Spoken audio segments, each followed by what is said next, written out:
Virus কি নাম? ব্যাকটেরিয়ার আরেকটা নাম হচ্ছে ব্যাকটেরিয়ার গ্রিক নাম হচ্ছে বায়োস। নাম কি? বায়োস। এই জন্য ব্যাকটেরিয়ার এগেইনস্টে যে ওষুধ কাজ করে তার নাম হচ্ছে অ্যান্টিবায়োটিক। তার নাম কি? অ্যান্টিবায়োটিক। প্যারাসাইটের এগেইনস্টে যে ওষুধ কাজ করে তার নাম হচ্ছে অ্যান্টিপ্যারাসাইট। ফাঙ্গাসের এগেইনস্টে যে ওষুধ কাজ করে অ্যান্টিফাঙ্গাল। নাম কি? অ্যান্টিফাঙ্গাল। আর হেলমিন বা গ্রিকের এগেইনস্টে যে ওষুধ কাজ করে তার নাম হচ্ছে অ্যান্টি-হেলমিন। কি নাম? তাহলে এত প্রকার মূল হচ্ছে কি আমাদের এই অঞ্চলে যারা ফার্মাসিস্ট হচ্ছে তারা ডিএমএ ডাক্তার তাদের বেশিরভাগ আমাদের যেগুলো রোগের চিকিৎসা হচ্ছে অ্যান্টিবায়োটিক। এটা ধারণা না আমরা সবাই ধারণা এগুলো কিন্তু বিশ্বাসী আমরা বলতে কোন জিনিস খাউন আপনি কয় বাচ্চা ধরুন আপনি খান বলতে তারপর বুঝিয়ে দেবেন জিনিস নিশ্চিত করবে না কাশি ঠিকঠাক আপনি গরম সেফটি খান। এটা কিভাবে আপনি শিখলেন? এটা আপনি বইপত্র দিয়ে শিখলেন। এটা আপনি আপনার এলাকার যে ফার্মাসিস্ট আছে তাকে দেখে আমরা যা শিখি তার বাইরে দেখে আমরা যা শিখি তার বাইরে কিন্তু আমরা যে জ্ঞান থেকে শিখি সেটা কিন্তু ঠিক। তার থেকে কত রকম জীবাণু আছে তার মধ্যে একটা মাত্র জীবাণু আর অ্যান্টিবায়োটিক কাজ করে কি শিখতে অথচ আমরা কি করতেছি কোন রোগ কি ভাইরাস দিয়ে হলো কি ব্যাকটেরিয়া দিয়ে হলো কি প্যারাসাইট দিয়ে হলো কি দিয়ে হলো সেটা নির্ণয় না করে শুধু অ্যান্টিবায়োটিক দিচ্ছি। মনে হয় গেল অল্প ওষুধ হলে জিমেক্স বেশি ওষুধ হলে সেফটি আর পালা না হলে সেফটন ইনজেকশন লাগবে। এটা মনে হয় না আমরা ফার্মাসিস্টের জ্ঞান। ঠিক আছে এটা আসলে দেখেন কত রকম জীবাণু তারপরে একটু মাত্র জীবাণু আর কোন জীবাণু কি আজকের ক্লাসের পক্ষে আমরা না জেনে না বুঝে অ্যান্টিবায়োটিক ব্যবহার করবো আমাদের মাননীয় প্রধানমন্ত্রী বঙ্গবন্ধু কথা শেখ হাসিনার অ্যান্টিবায়োটিকের ব্যবহার করা যাবে এবং বিশ্ববিদ্যালয় দিবেন এই কথাগুলো কেন এই জায়গায়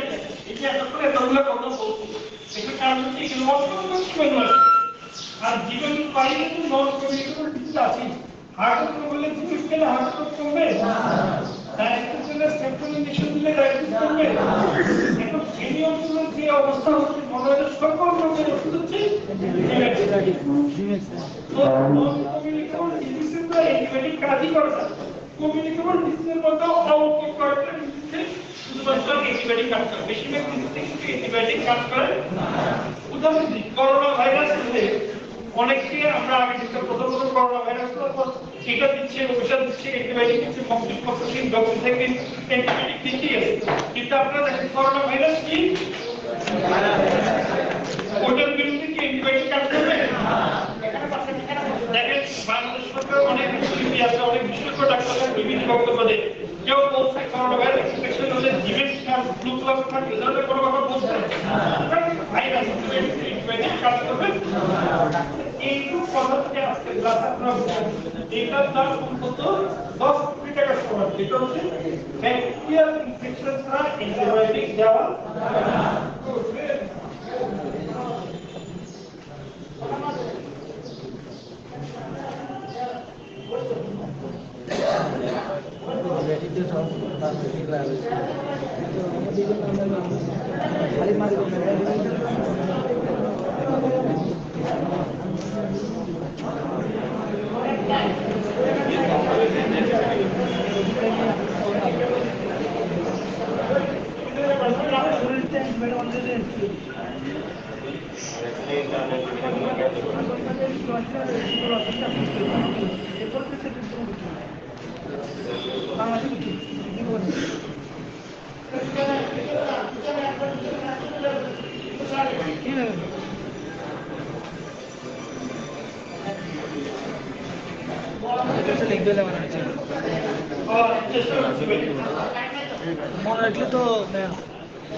একটা ব্যাকটেরিয়াল স্ট্রাকচার যদি আমরা দেখি অনেক কিছু আছে আমি সবসময় বলি আপনারা যারা ফার্মাসিস্ট হবেন আর যারা আপনারা ডিএমএ ডাক্তার হবেন তাদেরকে গাড়ি চালাতে পারলে গাড়ি কি হলে চালাতে পারলে গাড়ির ইঞ্জিন কিভাবে কাজ করে এটা আপনার জানার দরকার। তাহলে আপনার গিয়ারটা হতে হবে স্বচ্ছ কিন্তু অল্প, বেশি গিয়ার দিলে গিয়ারটা স্বচ্ছ থাকবে না, প্যারামেরা লেগে যাবে। তো আগের কথা থেকে আমরা অ্যান্টিবায়োটিক ব্যবহার করব, এখন কিন্তু অ্যান্টিবায়োটিক কিভাবে কাজ করে, অ্যান্টিবায়োটিক কিভাবে কাজ করে এটা জানবে, কিভাবে জানবে হচ্ছে বিজ্ঞানী। আপনারা যারা চিকিৎসক বা আপনারা যারা ফার্মাসিস্ট, আমাদের অত বিধে জানার দরকার অল্প কিছু।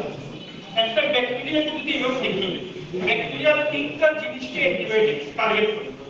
যেমন পুলিশে যখন ট্রেনিং হয় বা মিলিটারি যখন ট্রেনিং হয়, গুলি করার জন্য ট্রেনিং করে, তখন মানুষের কোথায় গুলি করার ট্রেনিং করে? বুকে গুলি করার, নাকি পায়ে গুলি করার ট্রেনিং? প্রথমে ট্রেনিং করে পায়ে গুলি করা, কারণ পুলিশের টার্গেট থাকে মানুষকে ঠিক করা। বুকে গুলি করে তাকে মৃত্যু করতে পারবে। তাই এই যে কোন জিনিসকে তাকে গুলি করতে হবে, কোথায় তাকে গুলি করতে হবে, এই বিষয়টা কিন্তু পুলিশ, মিলিটারি, বিজিবি ট্রেনিং করতে হয়। এই যে এটাকে বলা হয় টার্গেট। কি বলা হয়? টার্গেট মানে হচ্ছে কোনটা কিন্তু প্রত্যেকটা অ্যান্টিবায়োটিক একটা ব্যাকটেরিয়ার জন্য কিছুকে টার্গেট করে কিন্তু সে শরীরে ঢোকে। পুরো ব্যাকটেরিয়া কিন্তু সে ধরতে পারে। সে চিন্তা করে সে একজন অপরাধী, সে চিন্তা করে এই লোকটাকে আমি কিভাবে মারবো, কি তাকে না খাওয়াবো, কি তাকে গলা টিপে মারবো, নাকি তার হার্টটা করবো, নাকি তার কিডনি নষ্ট। একটা লোকের মারার পর অনেক রকম সিস্টেম।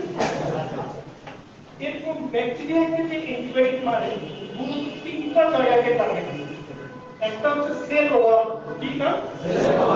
সেল ওয়াল মানে তার বাহিরের যে আবরণ, এই আবরণটা যদি ফুটো করে দেয়, আবরণটা যদি কি করে ফুটো করে দেয়, ব্যাকটেরিয়া অটোমেটিক্যালি ফুটো হলে পানি থেকে ব্যাকটেরিয়া নিজেই মরে।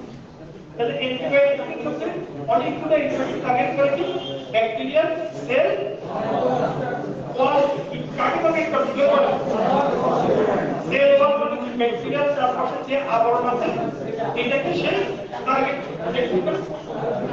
এটা কি করে এটা যদি ফুটো করে দেয় তাহলে তার ভিতরে পানি ঢুকে যায়, অটোমেটিক্যালি ব্যাকটেরিয়া নিজেই মরে।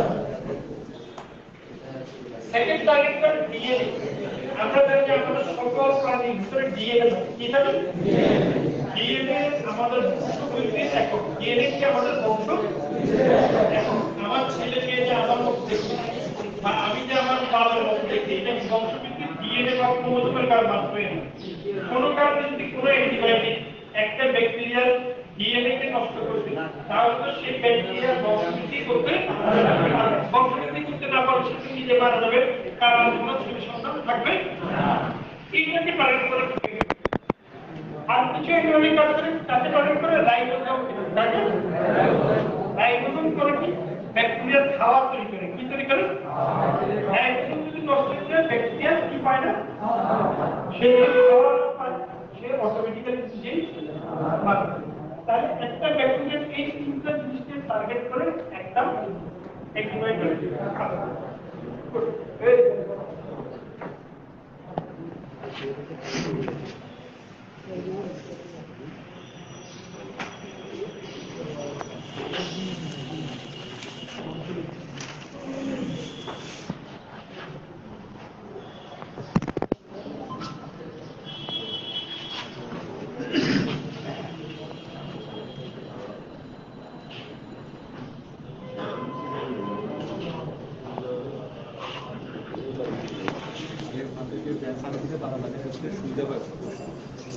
বলেন রাজকুল থেকে ব্যাংক আনে গেলে বুঝতে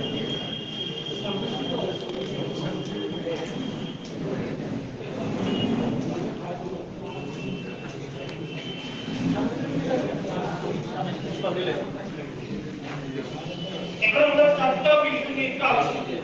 সবাই একটু মনোযোগ রাখুন। সবাইকে আমি আবারও বলছি, এইখানে কি লেখা আছে এটার দিকে এত মনোযোগ, ইংরেজির দিকেও এত মনোযোগ। খালি আমার কথাটা শুনেন, বাংলায় শুনেন। কি শুনেন? বাংলায় শুনতে কষ্ট হলে হিন্দি কথা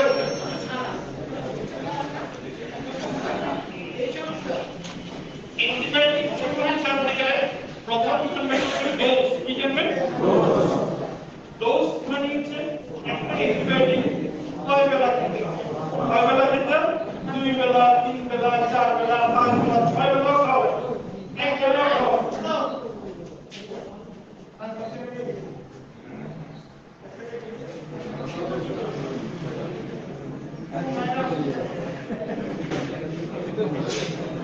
তাহলে ডোজ সম্বন্ধে জানতে হলে আমাদের কি জানতে হবে অ্যান্টিবায়োটিক একবার দিতে হবে আর দুইবার দিতে হবে আর তিনবার দিতে হবে না চারবার পাঁচবার ছয়বার দিতে হবে অ্যান্টিবায়োটিকের ডোজ কিসের উপর নির্ভর করে ওই ওষুধটা রক্তে কখন থাকে যেমন একটা উদাহরণ একটা মক্সিন প্রসেসিং নামে একটা অ্যান্টিবায়োটিক মক্সি ব্যাগ নামে পাওয়া যায় এই অ্যান্টিবায়োটিকটা কেউ যদি মুখে খায় দেখা গেছে সে 24 ঘন্টা দাঁড়িয়ে কতক্ষণ থাকে 24 ঘন্টা পরে সে অসুস্থ বের হয়ে যায় বিজ্ঞানী চিকিৎসক কিছু থাকে চিকিৎসক কিন্তু অ্যান্টিবায়োটিক শিকার করে না অ্যান্টিবায়োটিক কিছু করে কোনো অ্যান্টিবায়োটিক কি ডাক্তার আবিষ্কার করছে করোনা ভাইরাস ভ্যাকসিন কি ডাক্তার আবিষ্কার করছে ডাক্তার আবিষ্কার করে বিজ্ঞানী যারা গবেষণা ওরা দেখেছে যে মক্সিফ্লক্সাসিন একটা অ্যান্টিবায়োটিক এটা যদি কেউ খায় 24 ঘন্টা এটা মুখে থাকে 24 ঘন্টা পরে সে প্রস্রাবের সাথে এটা বের হয়ে যায় তখন বিজ্ঞানী বলল তুমি যদি মক্সিফ্লক্সাসিন খাও ডাক্তার তো দিনে একটা দিন কেন বলছেন কারণ সে দেখছে একটা দিনে 24 ঘন্টা 24 ঘন্টা ধরে সে ব্লাডে এরকম ভাবে বিজ্ঞানী দেখলো যে এটা যদি কাউকে দেওয়া হয় মাত্র 6 ঘন্টা পরে এটা চামচ দিয়ে খাবার সাথে বের হয়ে সে বলছে ডাক্তার দিলে দিনে 4টা দিন কারণ 6 ঘন্টা পরে এটা থাকে অ্যান্টিবায়োটিক ডোজ সিদ্ধান্ত নিয়ে বিজ্ঞানী বিশেষ সিদ্ধান্ত নিয়ে গবেষণা করবে আমার আপনার যে ধারণা যে চিন্তা সেই চিন্তা ভিত্তি করে অ্যান্টিবায়োটিকের ডোজ দেওয়া যাবে আমরা বিনিয়োগ করে যেসব ডাক্তাররা আছে বা ওদের কাছে সুবিধা জায়গায় দেখছি হেঁটে গেছি না খালি তারা জায়গায় হেঁটে ওষুধ তিনি থেকে আসল পাওয়ার ওষুধ থেকে তখন ফার্মাসিস্ট আয়ো আমাদের পেশেন্ট তো লোড থেকে কেটে কেটে করে খায় এখন এবার কেটে করে খায় পায়ে গেলে উপর মতো শুরু কমে গেছে দিয়ে খেলা বলে তখন এর বেআইনি করে তাহলে আর মৃত্যু করি খায় তাহলে অ্যান্টিবায়োটিক ডোজের সাথে পাওয়ার সম্পর্ক আছে এই যে অ্যান্টিবায়োটিকের যে 500 মিলিগ্রাম ট্যাবলেট একটা ফ্লুক্লোক্সাসিন যে 500 মিলিগ্রাম আর মক্সিফ্লক্সাসিন যে 400 মিলিগ্রাম এটা কি নির্ধারণ বিজ্ঞানী কিসে দেখছে ফ্লুক্লোক্সাসিন 400 মিলিগ্রাম যদি রক্তে দেওয়া হয় সেটা রক্তে এমন কনসেন্ট্রেশনে থাকে যাতে ব্যাকটেরিয়া মরে যায় আবার দেখছে যে ফ্লুক্লোক্সাসিন যদি 500 মিলিগ্রাম দেওয়া হয় তাহলে সে রক্তে যে পরিমাণ যায় তাতে ব্যাকটেরিয়া মারা যায় এই যে পুরোটা 500 মিলিগ্রাম পুরোটা 400 মিলিগ্রাম পুরোটা 200 মিলিগ্রাম এটা কিসের উপর নির্ধারিত হয় বিজ্ঞানীদের গবেষণার উপর যে এই পরিমাণ দিলে রক্তে যে কনসেন্ট্রেশন উঠে অ্যান্টিবায়োটিক তাতে ব্যাকটেরিয়া মারা যায় এইটাকে আমরা ফার্মাসিস্টরা আমরা ক্লিনিক ডাক্তাররা কি মানেছি পাওয়ার বা আমরা হাসপাতালে আমরা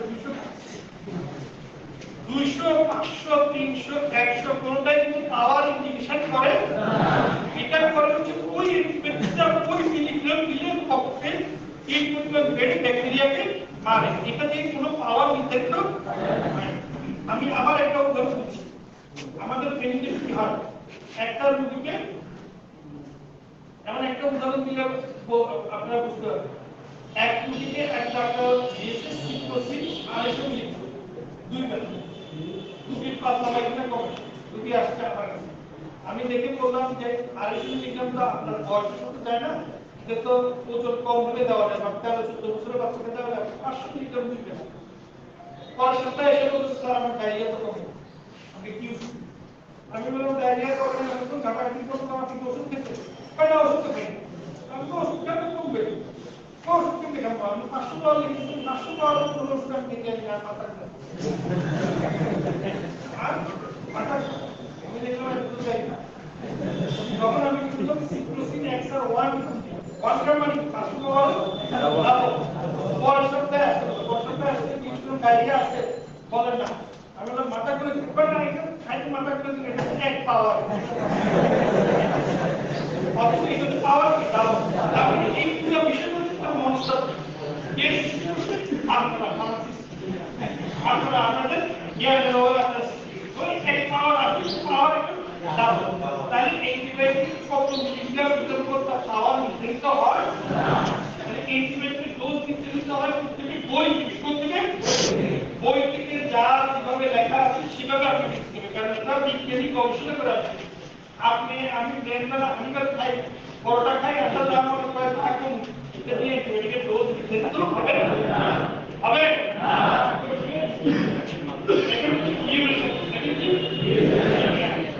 অ্যান্টিবায়োটিক সাধারণত অল্প কিছুদিন খেলে এটা ব্যাকটেরিয়ার বিস্তার বন্ধ হয়ে গেছে কিন্তু ব্যাকটেরিয়া যদি একটা থাকে এটা কিন্তু আবার আমাদের এখানে কি হয় যে রুগী দেখা গেল ডাক্তার প্রথমে উনি অ্যান্টিবায়োটিক হ্যালোথিন খাওয়ার পর ওর পাতলা বন্ধ পাতলা গেলে ওষুধ খেলেই দেখা যায় কষ্ট রুগী গেল আমি সিস্টেম নিয়ে গেছে যাই বলে আর তো ওষুধ দিতে অন্য কিছু আমরা বলতে পারবো কিন্তু এই যত রোগী ভালো হয় অ্যান্টিবায়োটিক শুরু করলে তার যে ডিউরেশন এই পুরো ডিউরেশনটাকে অ্যান্টিবায়োটিক কারণ যদিও রোগ কমে গেছে ব্যাকটেরিয়ার উপরটা না গেলে ব্যাকটেরিয়া এটা আবার তৈরি বলতে পশ্চাতে দাদা পড়ার জন্য কিছু সারে ওষুধ দাদা পড়া হয় আমি একটু পাওয়ার ওষুধ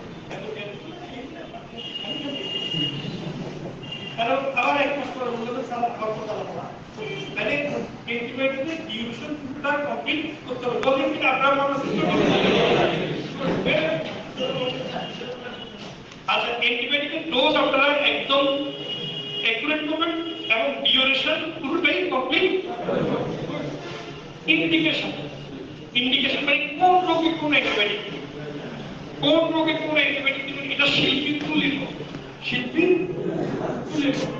এখানে আমার হাতে কলম আছে বড় আছে আমি যদি একটা ছবি আঁকি দেখা গেল এটা 1 টাকাও বিক্রি হবে না বরং কাউকে যদি জোর করে দিতে একটা হালাই করে দিব ওই একটা কি আছে আগলে আমার স্টোরেজ কিন্তু একজন যদি আর্টিস্ট বিখ্যাত আর্টিস্ট এই কলমটা দেন আর এটা দেন সে একটা ছবি এঁকে দিবে এটা চাইতে হলে $1 মিলিয়ন বিক্রি হতে পারে তাহলে এটা এই কলমের দোষ না এটা এই ফোনের দোষ এটা দোষ কার আমার আমি আঁকতে পারি অ্যান্টিবায়োটিক ব্যবহার হচ্ছে শিল্পীর তুলির মতো আপনাকে একুরেটলি জানতে হবে ওই রোগী কোন অ্যান্টিবায়োটিক দিতে হবে তাহলেই কি ভালো এই যে বড় বড় ডাক্তারদের এখানে যায় মানুষজন দিন মোহাম্মদ প্রফেসর এলিয়াস আব্দুল্লাহ সে কি নতুন অ্যান্টিবায়োটিক আবিষ্কার করে নতুন ওষুধ কোন জানি এর কিন্তু ওস্তাদ কমে যাবে সে কি সে শিল্পী সে জানে শুধু কি কোন রোগের কোন অ্যান্টিবায়োটিকটা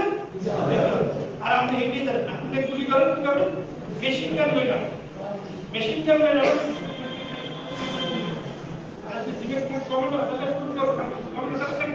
মানে নাম হয় কোনো উপায় আর প্রফেসরটা উনি 2 ডলার বন্ধু দিয়ে করে একটা গুলি করতে একদম অ্যাকুরেট দিয়ে জীবাণু মরে তাহলে অ্যান্টিবায়োটিক ইন্ডিকেশন হচ্ছে আপনি অ্যাকুরেটলি জানতে হবে এই রোগী কোন অ্যান্টিবায়োটিক কাজ করবে এবং সেটাতে যদি জানেন তাহলে রোগী একদম সুস্থ হবে যে হাতের কাছে তাহলে সুস্থ হবে সবার আগে নিশ্চিত জানতে হবে এই রোগটাতে অ্যান্টিবায়োটিক দরকার আছে আপনি ম্যাক্সিমাম বাচ্চাদের ডায়রিয়া হচ্ছে ভাইরাস থেকে সেই ডায়রিয়া কিন্তু সারা অ্যান্টিবায়োটিক খাওয়ার কারণে তাহলে সেই ডায়রিয়া বন্ধ হবে দেখেন ম্যাক্সিমাম ডায়রিয়া কিন্তু ভাইরাস দিয়ে সরকারের স্বাস্থ্য মন্ত্রণালয় থেকে যেসব বিজ্ঞাপন হয় সেখানে কখনো বলে ডায়রিয়া হলে বাসি খাওয়ান হয় না বাসি কুসি খাওয়ান বলে ডায়রিয়া হলে শিশুকে বারবার কোর্স চালাতে খাওয়ান কারণ জানে সরকার যারাই বিজ্ঞাপন করে ওরা আমাদের মধ্যে অনেক গুছিয়ে আছে আমাদের মতো লোকরা ওরা এক পকেটে ওরা জানে যে ডায়রিয়া বেশিরভাগ ভাইরাস থেকে এবং এই ভাইরাসের যদি কোনো ওষুধ থাকে ডায়রিয়া এমনি ভালো আজকাল কিন্তু তার পানি শুদ্ধতায় সে মারা যাবে কিসে মারা যাবে এই জন্য বলে ডায়রিয়া হলে ওষুধ খাওয়া আর আমরা ফার্মাসিস্টে কি করি ডায়রিয়া হলে ফার্মাসি কি করি এটা মানে কি আর মতো একবার বলে যে মা এদিকে দুধটা খাওয়া একবার বলে যে বারবার বলতে খাওয়া কারণ বেশিরভাগ ডায়রিয়া এই কারণে টেস্ট করবে না, তার হচ্ছে পেট্রিয়াল ডোজ, এটা কি অ্যান্টিবায়োটিক, বেশিরভাগ ডায়রিয়া তো ব্যাকটেরিয়া দিয়েই হয়, তাহলে অ্যান্টিবায়োটিক খাওয়ানোর দরকার আছে কি? লাস্ট যে কথাটা, এটা খুব গুরুত্বপূর্ণ, এটা হচ্ছে অ্যান্টিবায়োটিক রেজিস্ট্যান্স। অ্যান্টিবায়োটিক রেজিস্ট্যান্স মানে হচ্ছে অ্যান্টিবায়োটিক রেজিস্ট্যান্স এখন সারা পৃথিবীতে সবচেয়ে বেশি চিন্তার বিষয় হচ্ছে অ্যান্টিবায়োটিক রেজিস্ট্যান্স। আমরা দেখছি যে আমাদের যে অ্যান্টিবায়োটিক গুলো দিয়ে অনেক জীবাণু মারা গিয়েছে, সেই অ্যান্টিবায়োটিক গুলো একটা কাজ করছে না। আলেকজান্ডার ফ্লেমিং যখন প্রথম পেনিসিলিন আবিষ্কার করেছিল, তখন সারা পৃথিবীটা হইচই পড়ে গেছে এবং ধারণা করা হয় পেনিসিলিনের আবিষ্কার কারণে প্রথম বিশ্বযুদ্ধে অর্ধেক লোক সব মারা গেছে। প্রথম বিশ্বযুদ্ধ যেটা 1940 সালে হয়েছিল, সেই বিশ্বযুদ্ধে অর্ধেক লোক কম মারা গেছে শুধু পেনিসিলিন আবিষ্কার হওয়ার কারণে, তাহলে আরো দ্বিগুণ লোক। এই পেনিসিলিন এখন কাউকে দিতে শুনে পেন বি আর পেনিসিলিন কাউকে দিতে শুনে কেন দেন? কারণ এটা সে আর কাজ করে না, এটা করে কি বলে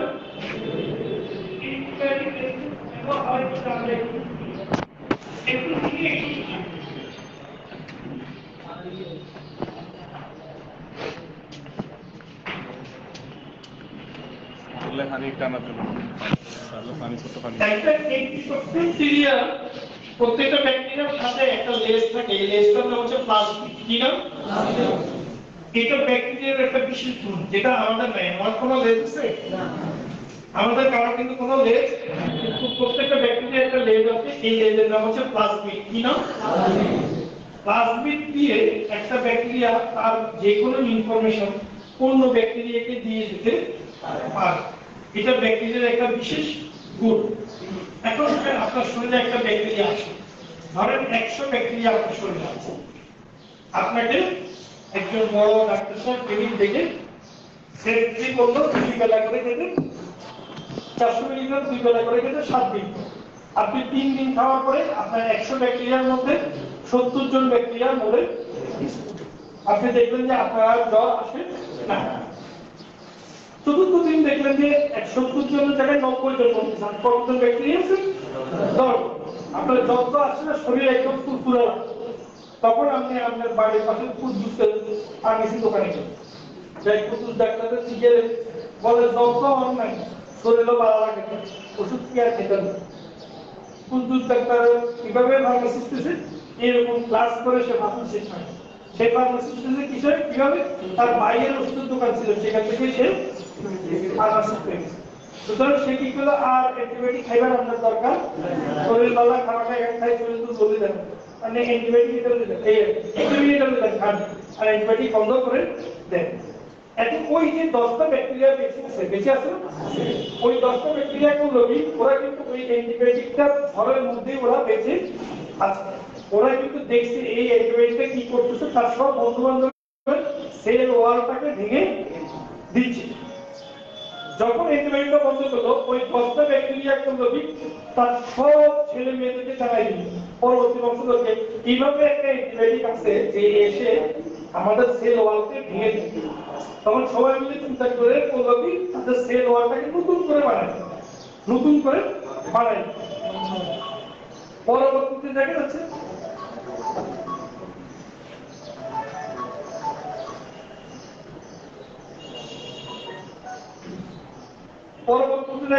সেই সেল ওয়াল আর ভাঙা যাচ্ছে না।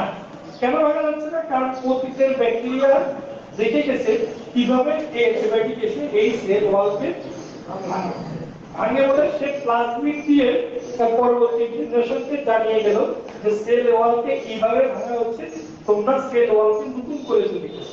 সেটার ভিত্তিতে পরবর্তী জেনারেশন তার সেল ওয়ালকে নতুন করে তৈরি করলো, আর ওই অ্যান্টিবায়োটিক দিয়ে ওই লোককে আর ভালো করতে পারলো না।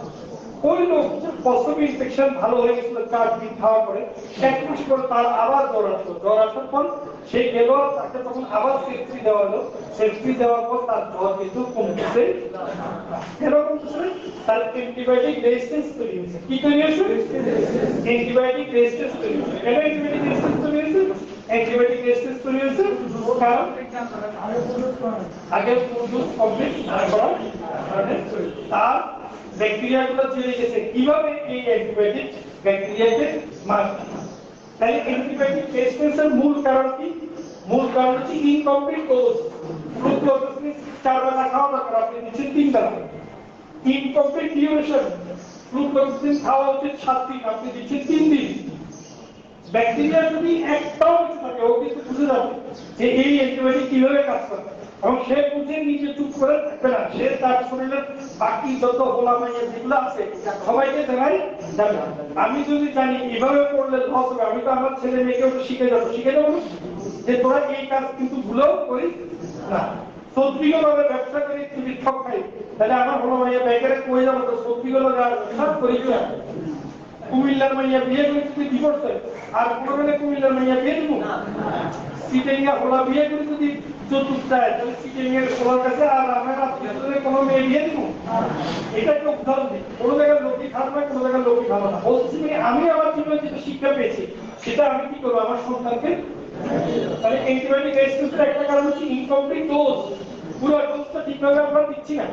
আমরা আমাদের মনে হচ্ছে যা তার সেখান থেকে, আর হচ্ছে ইনকমপ্লিট ডিউরেশন, পুরো ডিউরেশনে অ্যান্টিবায়োটিক খাচ্ছি না। 3 নম্বর হচ্ছে ইন্ডিকেশন হচ্ছে দেখা যাচ্ছে ভাইরাল ডিজিজ, ভাইরাস ডিজিজ আমরা এমনি অ্যান্টিবায়োটিক দিচ্ছি, তখন ব্যাকটেরিয়া মরেও না, প্লাস ব্যাকটেরিয়া সিনেও যায়। ও সিনেক্স খেলে এইভাবে কাজ করে, আচ্ছা বুঝতে। এরপরে যখন জিমেক্সের দরকার হবে তখন কিন্তু জিমেক্স দিলে আর কাশি খাবে না। বুঝতে পারছেন? যেমন আপনার রোগ হয়েছে ভাইরাস, নর্মালি অনেক ব্যাকটেরিয়া থাকে, আপনি যে জিনিস সিপ্রোসিস, ওই ব্যাকটেরিয়া মারা তো যাবে না, ওই ব্যাকটেরিয়া তাকায় যায় তো সিপ্রোসিস এনে কাজ করে।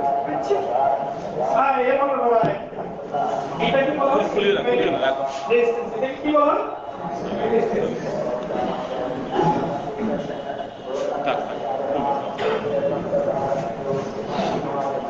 অ্যান্টিবায়োটিক রেজিস্ট্যান্স এখন ওয়ার্ল্ড ওয়াইড একটা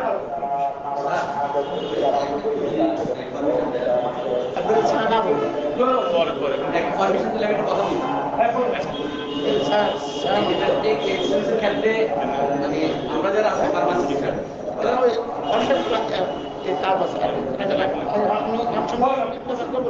আমরা যারা আছে এটাতে আমরা 99% বাট এক্ষেত্রে যারা রিনাউন্ড প্রফেসর লেভেলের ডাক্তার আছে বা যারা ডাক্তার আছে তারাও মানে চাই না। উদাহরণ আমি বুঝতে স্যার বুঝতেছেন আপনি কি বলবেন? কেন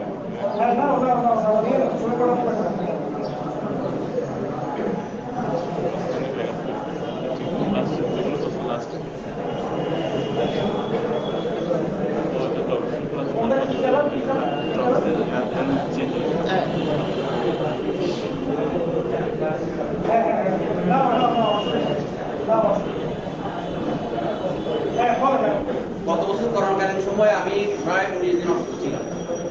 তো আমি প্রথমে এরিথ্রোমাইসিন 7 দিন খাওয়ার পরে আমার কোনো মানে প্রবলেম সলভ হচ্ছে না। আমি ডাক্তারের শরণাপন্ন হলাম। উনি আমাকে 2টা অ্যান্টিবায়োটিক লিখে দিয়েছেন, একটা ডক্সিসাইক্লিন লিখে দিয়েছেন, একটা মক্সিক্লোক্সাসিন লিখে দিয়েছেন। আমি ওটা খাচ্ছি, আমার কোনো কিছু হচ্ছে না। উনি 5 দিন লিখে দিয়েছেন, 5 দিন শেষ। ওনার কাছে আমি আবার আসছি, উনি আমাকে আবার অ্যান্টিবায়োটিক দিয়েছেন ইঞ্জেকশন। তো আমি খাওয়ার পরে আর 2-1 জন ডাক্তারের সাথে আমার একটু রিলেশন আছে, ওনাদের সাথে আমি আলাপ করলাম। ওনারা বলছে আপনি এটা 7 দিন খান, যেটা আগে লিখে দিয়েছেন মক্সিক্লোক্সাসিন 7 দিন খাওয়ার জন্য। আমি 7 দিন খাওয়ার পরে আমি আমার মানে প্রবলেমটা সলভ হয়ে গেছে, আমি মানে সুস্থ। বাট উনি আমাকে ইঞ্জেকশন আবার লিখে দিয়েছেন। তো এই ক্ষেত্রে অনেক ক্ষেত্রে দেখা যাচ্ছে যে গ্রাম থেকে একটা রোগী যখন যায়, গ্রামের এক ডাক্তার একটা এরিথ্রোমাইসিন লিখে দিয়েছে। তো উনি 3 দিন খাওয়ার পর বা 2 দিন খাওয়ার পর উনি সুস্থ হন নাই, কিন্তু ওনার কাছে যাওয়ার পর উনি দেখলেন যে অ্যান্টিবায়োটিক লিখছেন কি এরিথ্রোমাইসিন, তিনি আদার একটা অ্যান্টিবায়োটিক দিয়ে দিচ্ছেন এটা ডোজ কমপ্লিট না করে। তাহলে এক্ষেত্রে তো আমরা তো তাদেরই ভুল করতেছি, উনি তো জানেন, উনি জানি তো এই কাজগুলো করতেছেন, সেক্ষেত্রে তো অ্যান্টিবায়োটিক রেজিস্ট্যান্স আমাদের অনেক বেশি যায়। এখন না, এখন না, এখন না, কথা শেষ করে। আপনাদের কষ্ট থাকলে পরে বলবেন, কষ্ট থাকলে পরে বলবেন, এখন না ছাড়ে কি বলতেছে এটা শুনেন। কষ্ট থাকলে পরে 10 মিনিট টাইম দেওয়া হবে, এখন কোনো কষ্ট করবেন না। আপনি একবার পরে আরে একটা বলতেছে তো একজনে, অলরেডি একজনে বলতেছে। আপনি এলামেলা করে দিলেন, এটা পরে দেবো। একটু সংখ্যা কম করেন। বইয়েন, বইয়েন। আপনি যে বিষয়টা আলোচনা করতেছেন যে অ্যান্টিবায়োটিক রেজিস্ট্যান্সের পিছনে কারা দায়ী, অ্যান্টিবায়োটিক রেজিস্ট্যান্সের পিছনে উনি বলতেছেন ফার্মাসিস্টরা যেমন দায়ী, ডাক্তাররাও সমান দায়ী। ওনার কথা 100তে 100% ঠিক, ডাক্তাররাও 100তে 100% ঠিক আছে। এই বিষয়টা আলোচনা শেষ, 100তে 100% এই এখন রাখো না, তুমি পরে পরে দাও, পরে দাও, পরে নেন, একটু পরে নেন। কি কি ডকুমেন্ট ওর বস্তার কারণে সবাই এলামেলা করছে।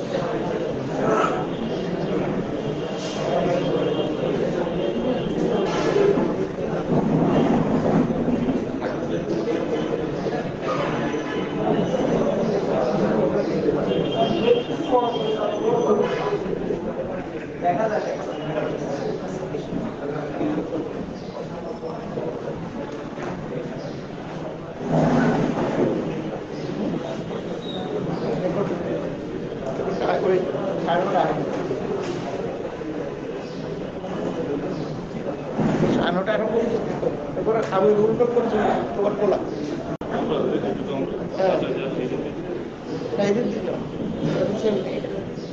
এই যে ভদ্রলোক এদিকে আসেন, আমি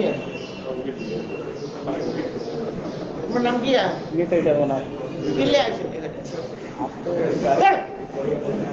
কত বছর ছেড়ে দিয়ে বলে না না আমি ক্লাস করি, পরীক্ষা দিব পাশে আরো ভাষা চিঠি করতে আসতে ইউটিসি মনে করতে যাও ভিতরে দাঁড়িয়ে থাকে যা।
একটা সমস্যা হচ্ছে যে প্রাসঙ্গিক আলোচনা করতে, প্রাসঙ্গিক আলোচনা কম করে, অপ্রাসঙ্গিক কার হাতে কোথায় তেল আছে, কার ঘটক ঠান্ডা হচ্ছে, কার বউ শিল্প দেখেছে, এইসব আলোচনা করে ভালো লাভ হবে।